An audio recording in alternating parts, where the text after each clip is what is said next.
9 news देख रही हैं आप और मैं हूं आपके साथ प्रज्ञा सिंह।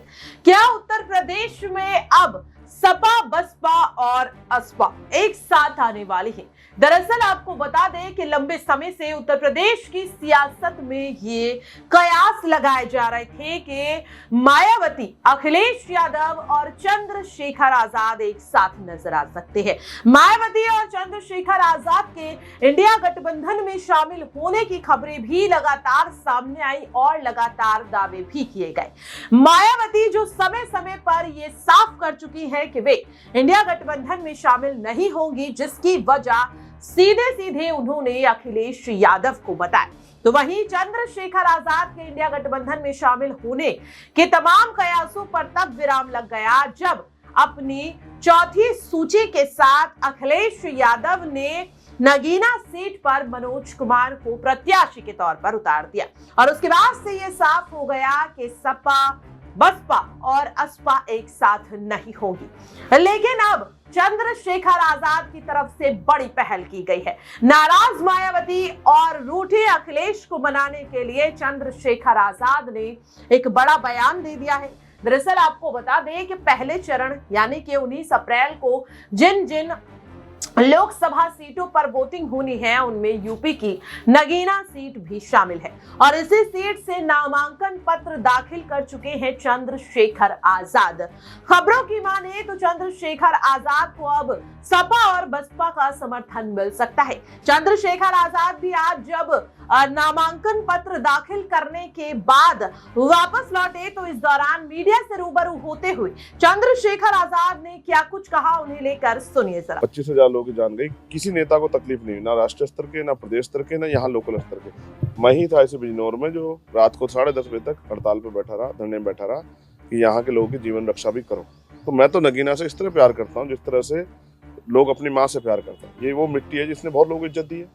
आपने कहा कि वो उनका निर्णय था सपा वाला, लेकिन सपा वाले आपके खिलाफ प्रत्याशी उतार रहे हैं, मायावती जी आपके प्रत्याशी, यानी दोनों का टारगेट आप झगड़ा कराना चाहते हैं मेरा उनका? नहीं, झगड़ा नहीं, हम तो सवाल मैं बस सीधा ये कह रहा हूँ, लोकतंत्र है, सबको अधिकार है।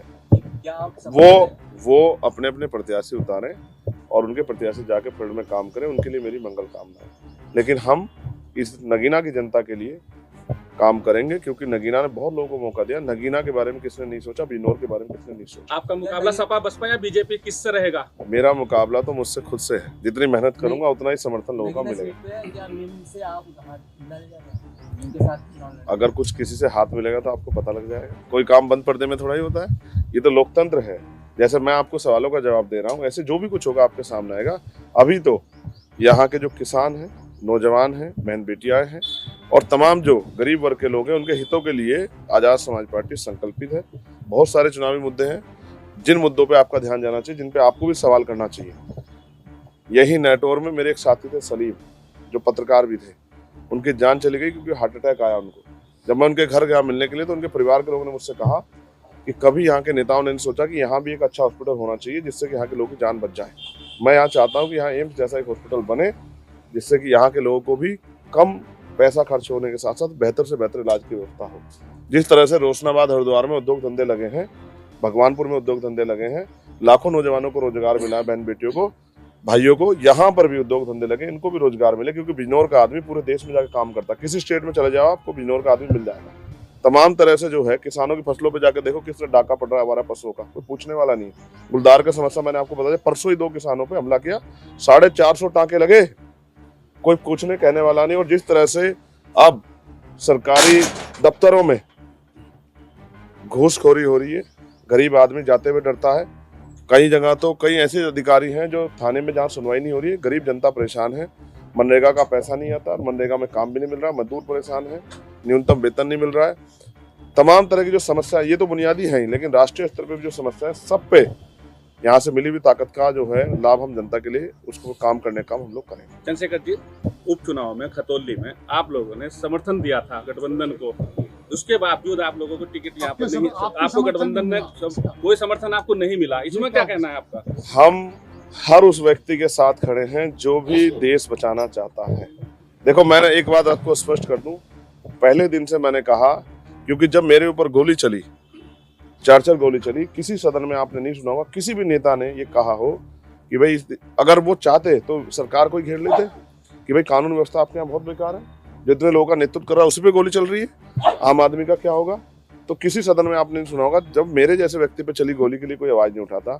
अभी यहाँ रामपुर में एक दलित समाज के बच्चे को गोली मार दी पुलिस ने, उसका भेजा उड़ गया सोमेश नाम के बच्चे का, और उल्टा पुलिस ने पीड़ित महिलाओं पे मुकदमा कर दिया। किसको तकलीफ हुई?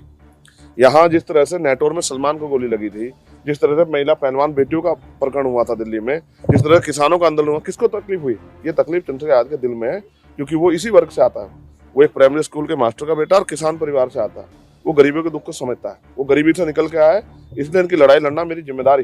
तो उन्होंने मुझे समर्थन नहीं किया, उनका धन्यवाद।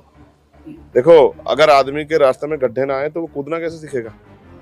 तो उन्होंने मुझे कूदना सिखाया, तो मैं कूदना सीख गया और अभी मैं मेहनत कर रहा हूँ। विश्वास करो, मुझे ऐसी उम्मीद नहीं थी कि इतना प्यार यहाँ की जनता देगी।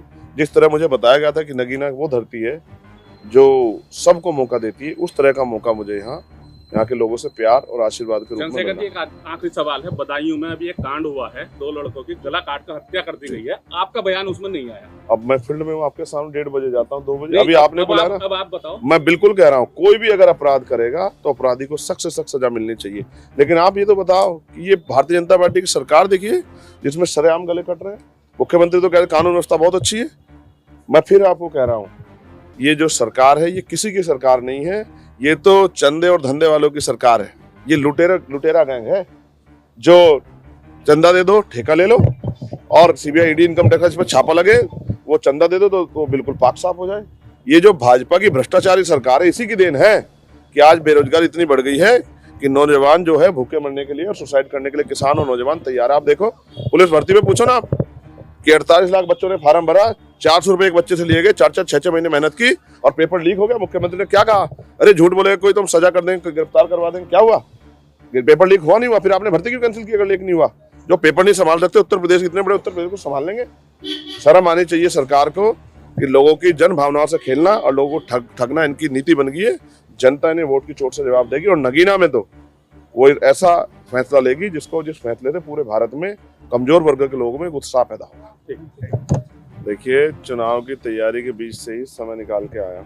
आज भी कार्यक्रम थे, लेकिन पार्टी के सीनियर लोगों ने तय किया कि आज नॉमिनेशन करना है, तो इसलिए उनकी तैयारी होगी, तो इसलिए हम लोग यहाँ नॉमिनेशन करने के लिए आ गए। यहाँ से तुरंत निकलूंगा। आज भी 17-18 प्रोग्राम है, लोगों के बीच में जाना है, लोगों से मदद की अपील करनी है। चुनावी मुद्दे क्या रहे? बहुत अच्छा माहौल है, बढ़िया जन समर्थन मिल रहा है, क्योंकि अब तक जिनको लोगों ने वोट दिया वो चुनाव के बाद कभी इनको ढूंढने नहीं मिले। और चंद्रशेखर एक ऐसा व्यक्ति है जो बिना बुलाए सबकी मदद करने के लिए पहुंचता है। तो लोगों में बहुत उत्साह है, बहुत प्रेम मिल रहा है। कई जगह तो लोग ये कहते हैं कि भाई पहली बार हमें मजबूत कैंडिडेट मिला है जिसके सहारे से हमें भरोसा है कि अगर वो आदमी आगे बढ़ के जाएगा तो पार्लियामेंट में हमारे क्षेत्र की आवाज उठेगी। अभी तक तो सब लोगों ने हमें धोखा दिया है। मुद्दे क्या रहेंगे? मुद्दे पे धोखा मिला, इसको आप कैसे देखते हो? किसने कहा धोखा मिला? जैसे आपका टिकट की बात चल देखो, रही है, हम प्रयास करते हैं कि एक दूसरे से अच्छे रिश्ते बन जाएं, किन्हीं कारणों से नहीं बन पाते। मैं राजनीति में इसको धोखा नहीं मानता। उन्होंने जो कुछ फैसला लिया अपने बारे में, अपनी पार्टी के बारे में अच्छा सोच के लिया हो। अच्छा, तो मैं अपनी पार्टी के सिंबल पे ही लड़ूंगा भाई। ये हमारे लोगों की अस्मिता से जुड़ा हुआ सिंबल है, उनके संघर्ष का सिंबल है, तो मैं इसी से लड़ूंगा ना। खैर, मैं उन पे कोई बात नहीं करना चाहता। उन्होंने जो फैसला लिया वो भी अच्छे लोग हैं, बहुत कुछ सोच समझ के लिया होगा और शायद यहाँ के हालात को देख के लिया होगा। भाई, नगीना लोकसभा के बाहर के लोग तो आगे वोट नहीं दे सकते, तो जनता से गठबंधन हो गया। और जनता तो देखा आपने दर्शकों और सुना भी, चंद्रशेखर साफ तौर पर कहते हुए नजर आए कि हमारे बीच कुछ भी खराब नहीं हुआ है। क्या आप हम लोगों के बीच झगड़ा करवाना चाहते हैं? अखिलेश ने जो भी फैसला नगीना सीट को लेकर लिया, मैं उसका सम्मान करता हूं। ये राजनीति है और राजनीति में हर कोई अपना फायदा देखता है, लेकिन मैं इसे किसी भी तरह से धोखा नहीं समझता। तो यानी कि चंद्रशेखर आजाद का ये बयान साफ तौर पर इस बात को दर्शा रहा है कि उनके मन में अखिलेश और मायावती को लेकर कोई भी नाराजगी नहीं है। चंद्रशेखर आजाद के इस बयान के बाद क्या अब बीएसपी और एसपी अपने फैसले को बदलते हुए नजर आएगी? क्या नगीना सीट पर अब चंद्रशेखर आजाद को खुला समर्थन अखिलेश और मायावती देते हुए नजर आएंगे या फिर नहीं, ये देखना काफी ज्यादा अहम रहेगा। फिलहाल के लिए इस खास रिपोर्ट में इतना ही। देश और दुनिया की तमाम खबरों के लिए आप देखते रहिए Next 9 न्यूज।